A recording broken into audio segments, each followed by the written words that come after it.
അടുത്ത മാസം നടക്കാനിരിക്കുന്ന ദുലീപ് ട്രോഫി ക്രിക്കറ്റ് ടൂർണമെന്റിനുള്ള ടീമുകളെ പ്രഖ്യാപിച്ചപ്പോൾ ആരാധകരെ ഏറ്റവും അധികം നിരാശപ്പെടുത്തിയത് മലയാളി വിക്കറ്റ് കീപ്പർ സഞ്ജു സാംസൺ ഒരു ടീമിലും ഉൾപ്പെട്ടില്ല എന്നതായിരുന്നു.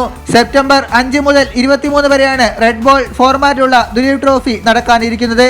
അന്താരാഷ്ട്ര മത്സരങ്ങളിൽ ഇല്ലാത്തതിനാൽ തന്നെ ദേശീയ ടീമിന്റെ ഭാഗമായിട്ടുള്ള ഭൂരിഭാഗം പേരും ടൂർണമെന്റിൽ വിവിധ ടീമുകൾക്കായി കളിക്കുകയും ചെയ്യും. രോഹിത് ശർമ്മ, വിരാട് കോഹ്ലി, ഹർദിക് പാണ്ഡ്യ, ജസ്പ്രീത് ബുംറ എന്നിവരൊഴികെയുള്ള മുൻനിര താരങ്ങളെല്ലാം ദുലീപ് ട്രോഫിയുടെ ഭാഗമാണ്. ബംഗ്ലാദേശുമായിട്ടുള്ള ടെസ്റ്റ് പരമ്പരയ്ക്കായുള്ള തയ്യാറെടുപ്പിലാണ് ടൂർണമെന്റിനെ താരങ്ങൾ പരിഗണിക്കുന്നത്. അടുത്ത മാസം 19-നാണ് ബംഗ്ലാദേശുമായിട്ടുള്ള ഇന്ത്യയുടെ ടെസ്റ്റ് പരമ്പര ആരംഭിക്കുക. ഈ പരമ്പരയിൽ ഉൾപ്പെടുന്ന ഇന്ത്യൻ താരങ്ങൾ ദുലീപ് ട്രോഫിയിലെ അവസാന റൗണ്ടിലെ മത്സരങ്ങളിൽ ഉണ്ടാകില്ല. ഇവിടെയാണ് സഞ്ജുവിന്റെ സാധ്യത തെളിയുന്നത്.